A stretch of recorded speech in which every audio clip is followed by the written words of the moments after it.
Hi, Dr. Supe. Thanks for coming on and talking with me today. Hi Jake, good to see you. So I took behavioral neuro with you in the spring. For this one, I was just interested in covering some of the things that I thought would be useful or most interesting, at least for me personally, from the class. So with that, the first one is the big one with both of us being in the college environment, you teaching me as a student. The big one seems to be sleep. So, which often is neglected by people my age and like the college hustle and bustle and whatnot. So I guess, we often hear about how important sleep is and why we need to get a certain amount or enough for us. But I feel like often we don't know why. So with that, could you explain, I guess, what the components of sleep are, some of the stages, how they work together and what they're useful for? Absolutely. Sounds like you want me to talk for quite a while there about sleep, which I'm happy to do.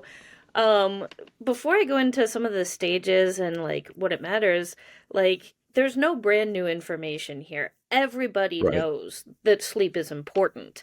Yet there's still this really consistent behavioral pattern where we know it's important, but we don't prioritize it. Right. And you don't see people bragging about how little water they drink, but you do see conversations where staying up late, working hard, doing things, and kind of not prioritizing sleep, like it's just talked about in a totally different way than other biological needs. And I Yeah. think that's important to highlight. Like it is a biological need. Like it's non-negotiable. You need it just like you need water. You can probably survive a little bit longer without sleep than you can without water, but there comes a point where it is a biological need. So we Hmm. have like all of these cultural factors coming in, and we know it's good for us, yet why are we not prioritizing it? Why are we Yeah. viewing it as expendable? I think we got to acknowledge people are busy, like, especially in the college environment. You have to take classes, push yourself. It never feels like enough studying. Then Right. you have to do extracurriculars. You're doing work. There's all of these things. And when you're young, especially, it feels like you can be okay with a little bit less sleep. And so take those hours, put them towards other things. I think that's very Hmm. natural in a lot of ways. Um, if we look at the nighttime, we've got things like almost all assignments are due at 11:59 p.m. Yeah. All extracurriculars are happening in the evening hours. Sports games are happening in the evening hours. So we're kind Right. of pushing students towards staying up later and doing all of these things. So it's not necessarily entirely their choice either that they're not getting sleep. There's some of that, Right. but there's all these situational factors too.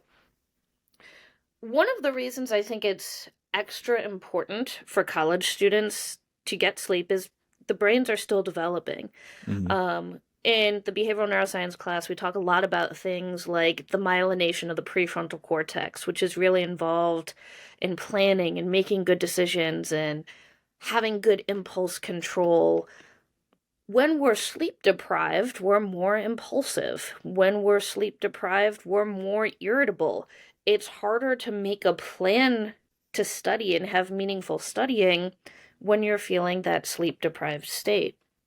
It's also super important for college students to sleep after studying because that helps with memory. And Yeah. there's study after study that shows if you give humans, animals the opportunity to sleep after learning, they'll have better recall. They'll have better performance.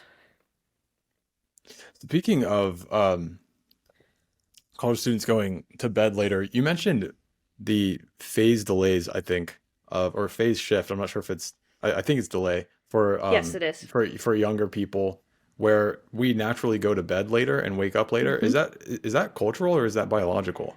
That seems to be across the board, across cultures. So that makes me think it's a little bit more biological. Some would say that there's an evolutionary basis for that. One theory I've heard is that young adults, late adolescents, have some of the best physical characteristics. They are faster, they're stronger. So if there is a threat from a predator, from an outside group, um, sort of having that group be alert and on guard is thought to maybe be helpful because it's the best chance of protection while the group is at its Right. weakest. Yeah, that makes Um, sense. Other people have thought it's really kind of a developmental milestone related to independence. When parents and other older caregivers are shifted earlier and they're asleep, that phase shift in late adolescence and young adulthood gives them a time to be independent where they're existing without careful supervision. And it's thought to be really important. And I think we see that shift in high school. And we see students want to stay up later, and it's not a willpower issue. Their body is really shifting them later. But this may be a little bit too much of a tangent, but most high schools are starting before 8 in the morning, Yeah, I was gonna ask about that. which is analogous to like an older adult waking up and starting work at 4 in the morning. Jeez. Like you can do it, but you're not going to be happy about it, and you're not going to be the most functional version of yourself. Yeah. Do you see that shifting? I sure Because hope I know so. there's a lot of talk about it. I sure hope so. I think that there are several school districts who have done this already. They see promising results with attendance. Standardized test scores seem to be improving. They're having less consequences. I won't say that it's solving anxiety, depression by any means, but we do seem to see the rates dropping a little bit, the severity dropping a little bit in some cases. Um, there's one study that's really cool that was showing how student athletes are more likely to have a shorter recovery time from injury if their school starts a little bit later and they have the opportunity for more sleep. So it has all these wide ranging benefits, but change is hard. People are very resistant to change. And one of the big barriers is still having time for after school activities, Right. which are a bigger part of education now. Yeah. Do you think I mean, it could just be something like pushing back an hour, like starting at 9 instead of 8? It seems like that wouldn't affect that much, especially if people are going to bed later. But it would interfere with parents and what time they're getting up and their work schedules. It seems like there's logistical issues. Yeah, the parents' work schedule is a concern, especially as we're thinking. The problem is usually elementary starts early and high school. Well, I had that flipped. Sorry. With the parents' work schedules, that really is one of the biggest barriers. And since the parents are kind of electing the school boards, they are resistant to make life more difficult for parents. It's not a huge issue for high schoolers, but there has to be a change somewhere. And if the high school isn't starting early, then the elementary schools would have to start early, so there would be much more need for before school care that the Yeah. school districts are not able to provide. Yeah. Well, what are your thoughts on consistent sleep schedules? Like it seems like that seems to be a given with the advice, like go to bed at a similar time, wake up at a similar time. But do you think it's more about waking up at a similar time or going to bed at a similar time? Because sometimes if I'm not tired and I go to bed and I'm like I need 8 hours, like 10 to 6 or like whatever. It's like sometimes if I go to bed at 10 and I'm not tired yet, it's counterproductive. I definitely agree with that. Like, you don't want to lay in bed just to lay in bed. Like, if you're Yeah. not tired, that's not going to help things. Ideally, it would be the same bedtime, same wake time every night. That's not practical for almost anyone's life. I think reasonable attempts at consistency are worth approaching. Being closer to the same wake up time would probably be ideal. But I would always rather people sleep when they can. And if you really just can't get the sleep during the week, it's worth it to have a little bit more opportunity on the weekend than to try and wake up early just for that consistency's sake. Yeah. Well, what are your thoughts on alarms? Everybody needs them. Oh, okay. Um, I think, Okay. it's really kind of a personal choice thing in many ways. You want to find something that will wake you up. My personal taste is I don't like the really harsh ones. Oh, I is it like the like ones, sound? yeah, I like Yeah, the more gradual, starts really quiet and then like yeah, gets louder and sort of more apparent. Some people won't notice that. Some people really want they want sound, they want flashing lights, they want to solve a puzzle to have to get up. I think it depends on your choice. I think it also depends on your living situation. right. If you have a roommate or family members or pets or bed partner, your alarm clock doesn't usually impact just you. So if you wake up before it goes off, like, do you think it's fine to just get up, Um, that's personal or choice. should Like it? if you're awake and you feel like you've gotten Mm. enough sleep, sure. Um, But if you feel like, if there's a half hour left and you can get good sleep, it really just depends on your needs. I don't think there's a one size fits all recommendation for that one. One of the worries that I have with alarms is that sometimes it seems to like cut me off when I'm not like ready yet, and maybe if I had like 15 minutes, 20 minutes more, it wouldn't be as much of a problem. Is there an issue sometimes if it like, we talked about the ultradian cycles where there's like these natural cycles that we're going through while we're sleeping. If if we cut it off in like the middle of that, is that an issue? Is it better It to like let that play out? it can be. There are some apps out there, and I don't know any by name. I'm not sure what kind of sponsorship deals you've got worked out here. Um, but they're supposed to like measure how much you're moving to see when you're transitioning to a stage where it's easier to wake you up. If you're waking up from REM sleep, and I know we didn't talk about the stages, but that's where most people are dreaming, you're probably going to feel okay. You might feel a little bit disoriented. If you were in the middle of a really good dream, you might feel frustrated, but if you wake up from REM, most people are going to feel ready to wake up. If you're in the other stages, non REM, it can vary. So we call them NREM 1 through 4. NREM 1 is kind of drowsy, first falling asleep. It's light sleep, so that means that you can wake up pretty easily.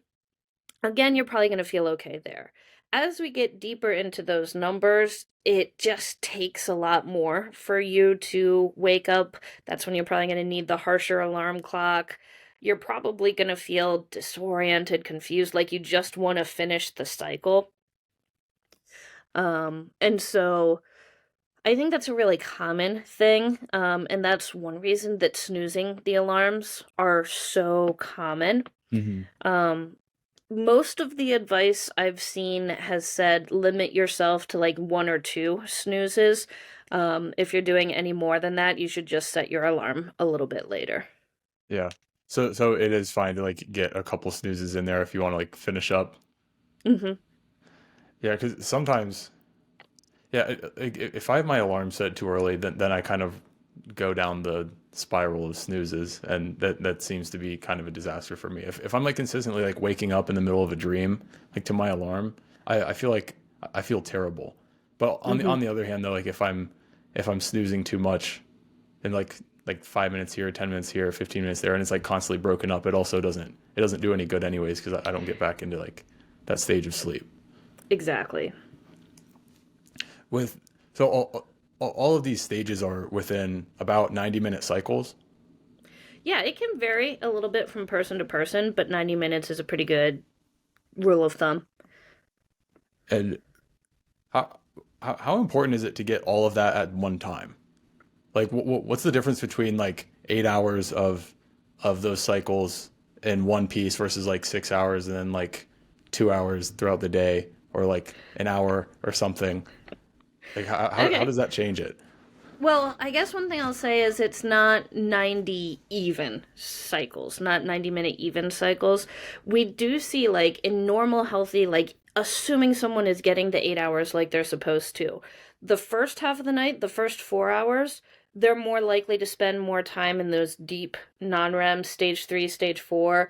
The sleep we really need to like grow, repair our tissues, and have that deep, it's often called restorative sleep. So that's the first half of the night. The second half of the night is when we have more of our REM sleep and our dreaming.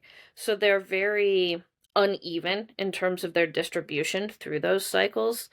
Um, they're both important. So let me start there. I would say that for survival purposes, that non-REM sleep is probably the priority because it's happening first. Because that's what you're entering into. And when people are not getting the 8 hours, it kind of truncates at that end. You have to go through this first half with the NREM stages before you can get to the cycles that have REM being dominant. Yeah. So they have some priority there, but the REM stages are the ones that are most important for the memory benefits. So, particularly for college students, that's why we want to get really highlight those. The average I've seen is the average college student is getting 6 hours of sleep instead of 8. And so they're still going to go through those 4 hours where NREM is dominant, but then they're cutting off their REM sleep at the tail end. And how much, like, to get 6 hours, on average, how much time in bed is that? Um, it varies again. Um, Most people are probably falling asleep within 10 to 30 minutes of laying down. Okay, that's Um, good. it's, not as soon as you hit the pillow for most people.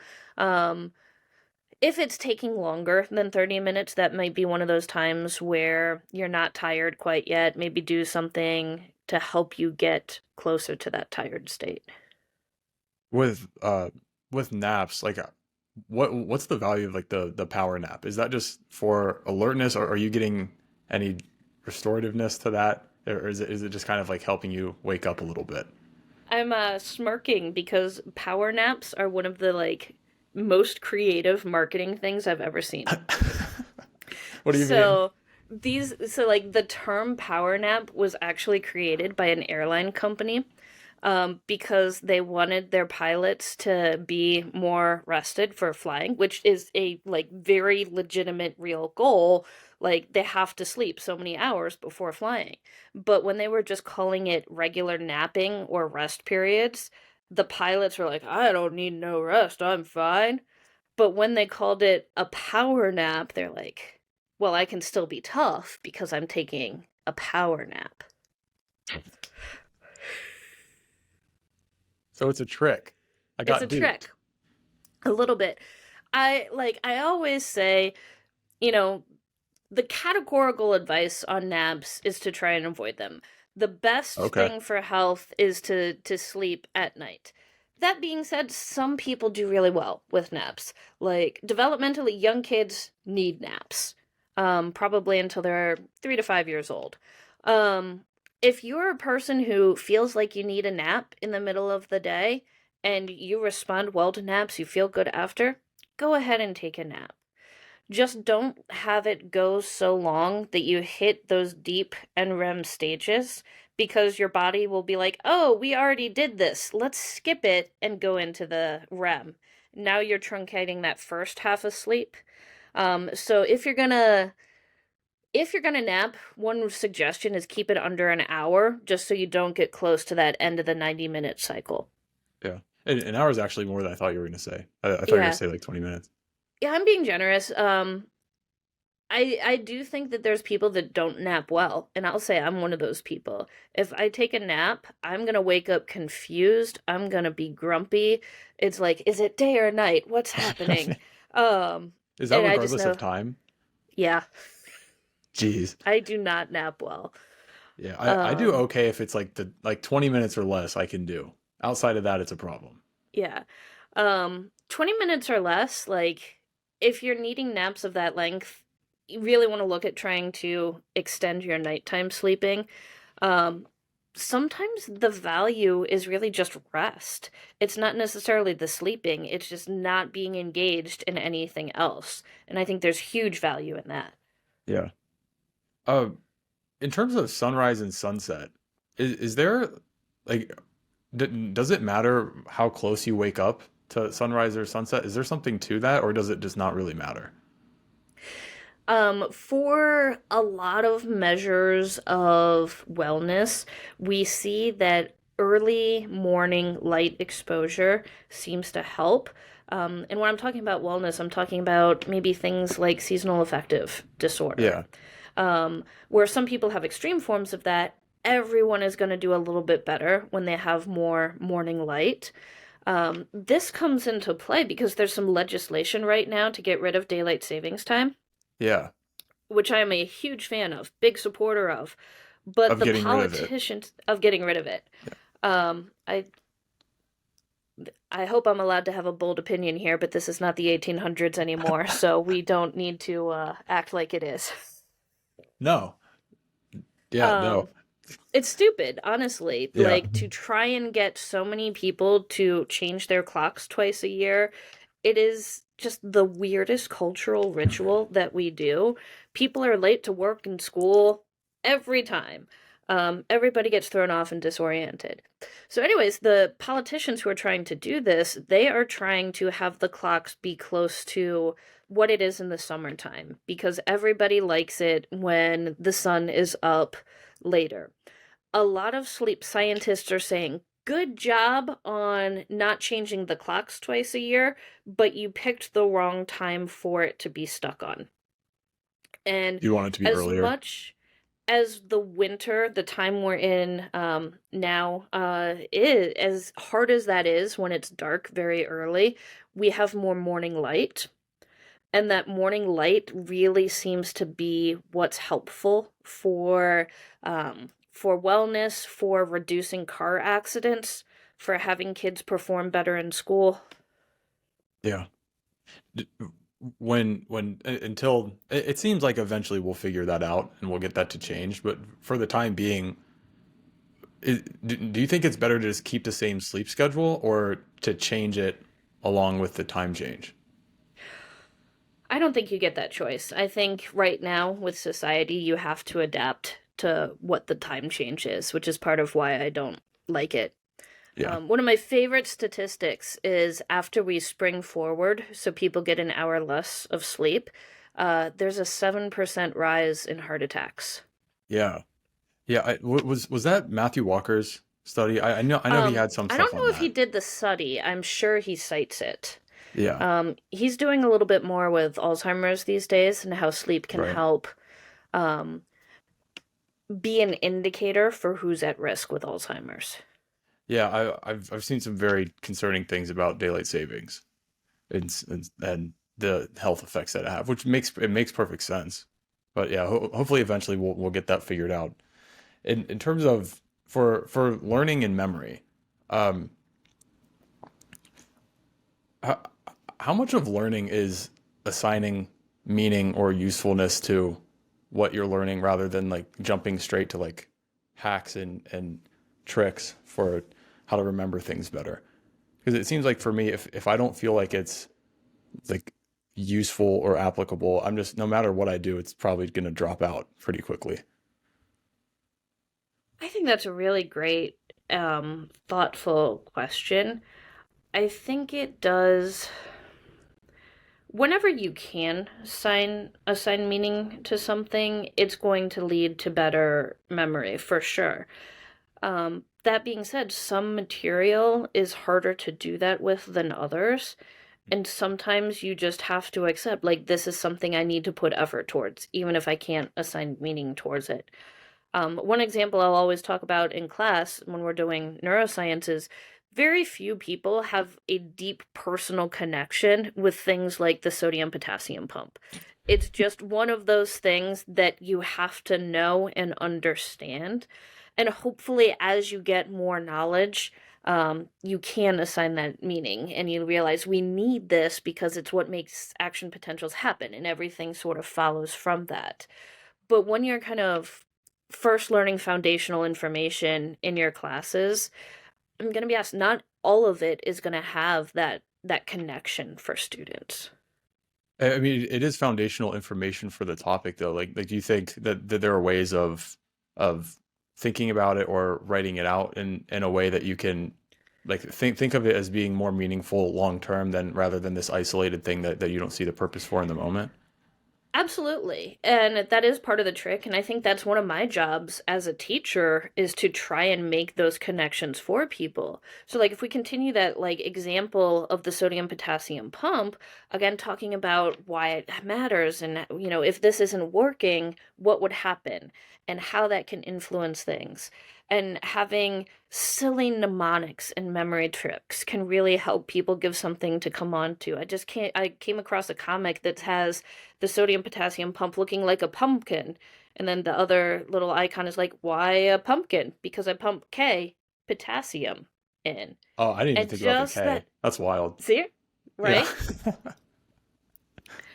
But we need sometimes other cues or sensory modality to give meaning. So a lot of mnemonics use rhyming. They use um, clever puns or vivid imagery. So that one was an example of vivid imagery because pumpkin, K, potassium, K goes in, now you've got that mnemonic handy. That's actually a really good one. And you used a lot of that kind of stuff, if I remember right from the classes, like putting those in the slides and stuff, different cartoons And and things, just like have more fun with it and like help you honestly, remember that's what rather I than feel like the drawing. job of teaching is because you have books, you have Wikipedia, you have articles. All of the information you could ever want to know as a student is out there. But you need help filtering it, and you do need some help forming some of those connections because that's really hard to do when there's so much and it's just like fire hosed at you. And so I think that's where the value of experience comes in, seeing Yeah. those.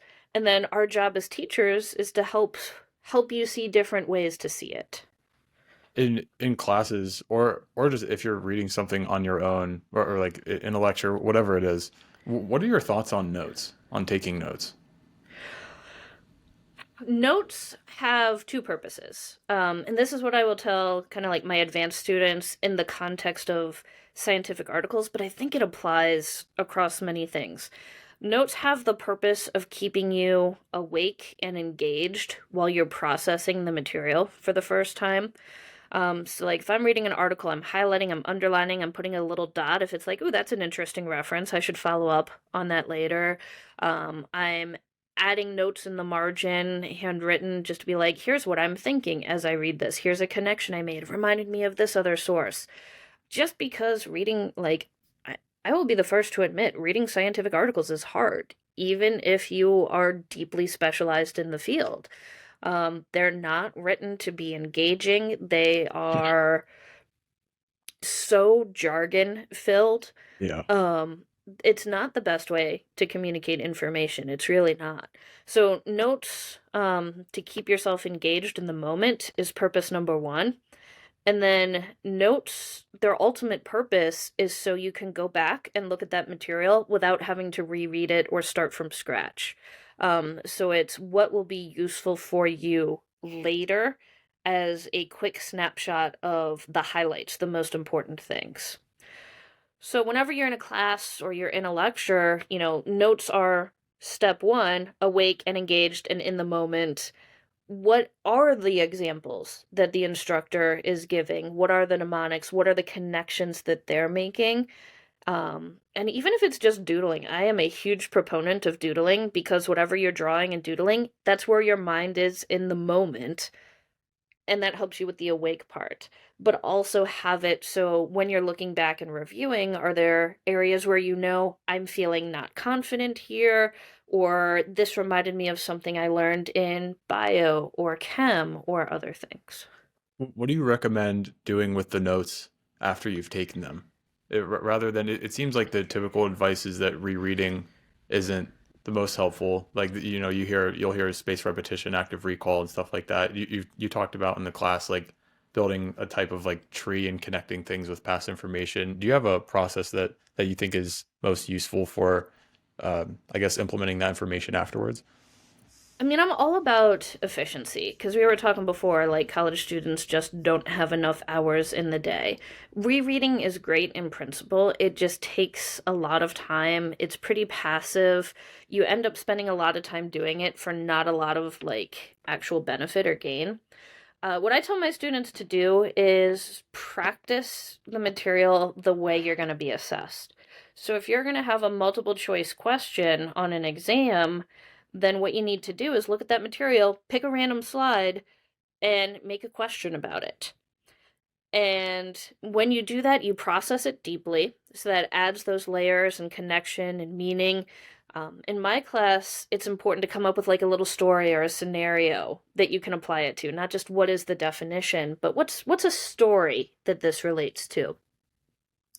And then you're gonna want to think about what are the wrong answers, and that helps you see I could be confused by this, or this sounds the same, this is similar, but you really go through that process of it's not that because, or here's why this is a good answer. And so if you approach it that way, I think it's a really low time, high impact approach. Most multiple choice exams are a sample. So if you do a pretty high sample of developing your own questions, there's a really good chance your sample is going to overlap with the sample that's chosen by the instructor. If you're being assessed with an essay style question, practice explaining things. Act like you are the teacher. So take the information and say it out loud. I think it's huge for people to say it out loud because when you're just thinking, you can trick yourself Right. into believing you know more than you do. You're like, yeah, I've got this. But when you say it out loud, you get that feedback to your of yourself and you're like maybe I don't actually understand this enough. Computer programmers do this approach all the time. They call it rubber duck debugging. So they will have like an actual rubber duck that's sitting on their desk, and when they can't figure out their code and what the problem is, they'll sit there and they'll talk to their rubber duck.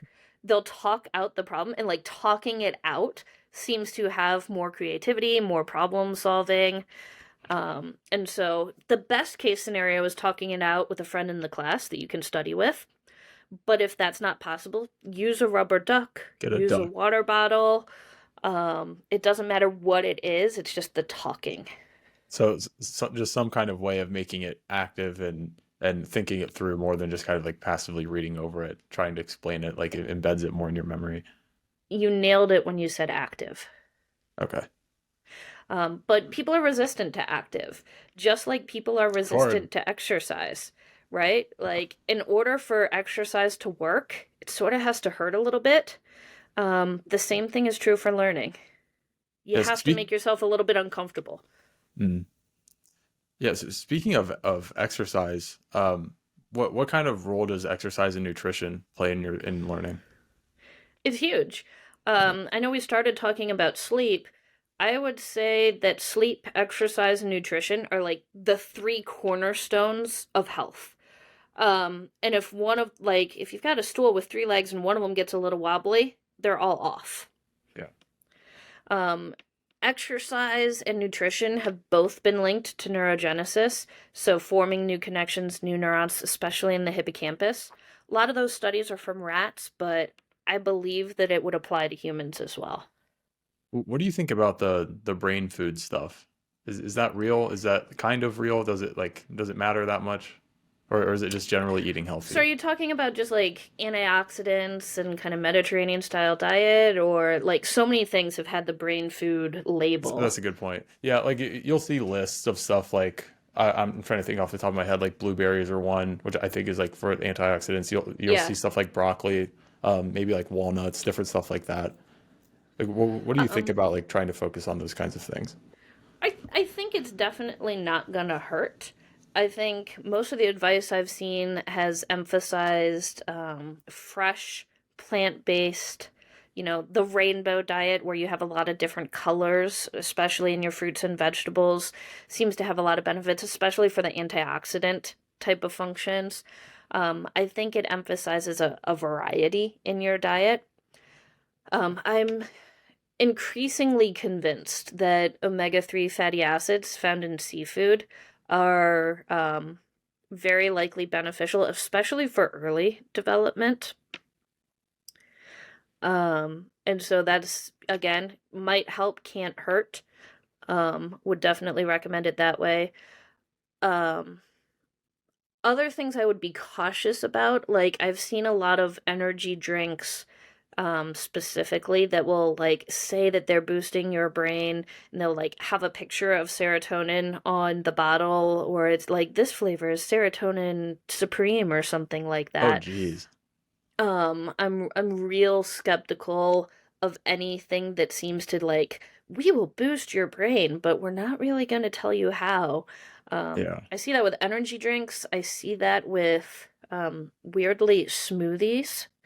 A lot of smoothie places now say like we have all of these supplements. Which supplements would you like?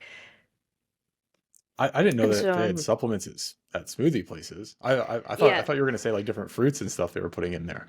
no. So they'll have, and they're probably just like vitamins or something like that, but I still want to know what that is that you are Yeah. saying is the brain boosting supplement in a smoothie. Yeah. Yeah, I'm skeptical of our ability to I guess just know what the benefits and long-term consequences are Yeah. of a lot of different things outside of just natural foods. A few years ago, one of the hot supplements was ginseng. A lot of Yeah. people were kind of marketing it as this memory booster. And the studies they found were like maybe are the effects any greater than a placebo or the sugar rush you get from a candy bar? It didn't really outperform either of those. Well, what are your thoughts on different kinds of mushrooms? Because that's another one that's going around. Um, I just hate mushrooms. Well, like in a pill, like you can have them in a supplement. But yeah, I'm with you Um, on like eating them themselves. I I guess I gotta be honest about my personal biases there. I'm a very late adopter on any sort of supplement or medication bandwagon. Yeah. Um, I guess my biases are, more towards the natural diet rather than supplements, avoiding medication whenever possible. Mhm. So I'm coming in from that perspective. Um, it's something that I feel like I could never do for myself. I would want to see more info about it. Yeah. Um, what kind of mushrooms are they? What's the source? What's the expected effect? I think it's a case where we might be seeing a lot of placebos. I would think so. Yeah. It seems like there's some stuff starting to emerge. I think about lion's mane seems to be the most promising one for Hmm. cognition. But then you have the problem of like where are you getting it from? The supplements aren't regulated. So you're kind of Um, just like you're kind of guessing. and I'm taking it back to sleep here for a minute, but another supplement that is taken off in terms Oh of yeah. use is melatonin. And with the melatonin supplements from like in the same bottle, there's tremendous inconsistency with the like actual dose per gummy. And so I would just have a lot of skepticism that there's going to be consistency for any sort of like mushroom or other supplementation. Yeah. Yeah, I tried melatonin a little bit my freshman year and it was a disaster. I felt horrible. And like That's I what had a to lot of stop it people fast. say. And a lot of people Yeah. are like, why are so many people taking this? Do you know very many people that find it effective? Like I know a lot of people that take it, but it doesn't seem to be very good. It's, again, just like with everything, it varies. If you're healthy, neurotypical, you don't have a diagnosed sleep disorder, it's probably not going to have a lot of benefit for you. The people who it's more likely to be helping might be some of those people with ADHD who have, or some people who have something else that's happening that would put them in a not quite neurotypical category. I'm not saying your friends are ADHD or trying to diagnose them, just to be clear. But for healthy people, it's better as a band-aid. It's better if you start an overnight shift or you have jet lag and you kind of need to get back on track. I always say it's a good short-term adjustment helper, not a great lifestyle choice for most Yeah. people. I'm really concerned with how it's marketed as like a daily vitamin that people are supposed to take. Yeah. Yeah, another thing that I just thought of when you were saying that you're not diagnosing anybody. One of the issues that you had talked about, and I've seen quite a bit, is the TikTok diagnoses wave, and like the WebMD, and like just going out and like reading stuff and then saying that sounds like me, so then I need to like do this and that. It seems like kind of a nightmare. How do you recommend, I guess, approaching the all the information online that we're getting kind of waterboarded with? Oh, man, that's a huge question. I'm really glad you asked that because I don't know what your audience is like, but I want to spread the word about this. I don't want to totally slam it. Let me start there. I think that there's a lot of value in having these conversations and spreading awareness. When I first started teaching psychology, it was not that long ago. Like the first course I taught at OSU was in 2008. And even teaching intro psych at that point, like, there were people taking that class who quite literally didn't know what depression was. And so, like, just in the 15 years or so, we've had a huge increase in the awareness of topics like psychological disorders. And I think that there's a lot of empowerment and belonging that can happen when people feel like they have a label or an explanation for some of the things that they've experienced. There's a lot of benefit that can come from that. Um, so I think the awareness and the conversations are good. I think that there is a lot of misinformation out there. A lot of terms are being misused. Like I'll use the example of gaslighting as probably one of the most common terms now, where not every behavior that's a little bit mean is gaslighting. Not every bad thing that happens to you is a trauma. Right. Yeah. And so I think we need to use it as an opportunity. Like, okay, we're talking about these things. Where are good sources for info? If you really do feel like you're connecting with this, where are some sources you can go?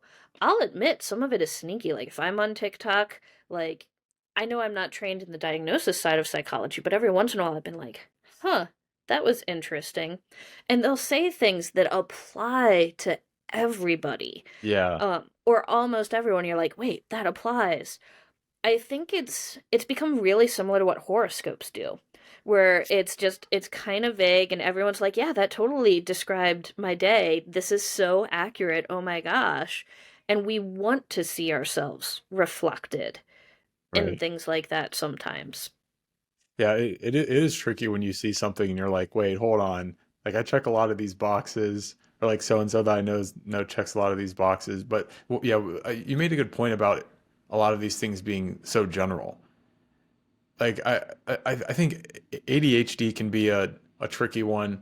I'm no I'm in no place to make us to make some kind of claim, but I'm kind of suspicious that like more people think they have ADHD than they might, especially like based on these kinds of things. If there's like, it, if it'll be talking about like, do you have trouble focusing under these conditions or whatever, like that can apply pretty broadly.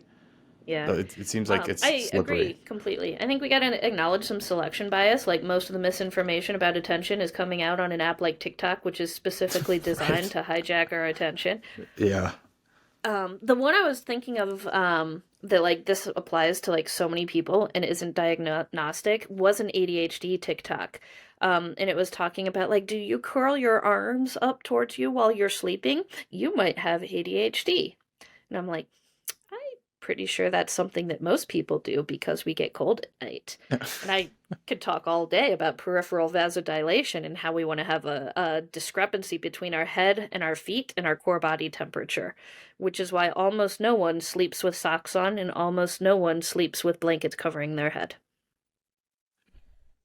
That one's completely new I to me. I just haven't heard of that one. snuck that one in there. Well, yeah, I mean, I always thought it was just because it like helped me cool down a little bit. It's like the socks are I can't do socks. They're Hmm. so bad.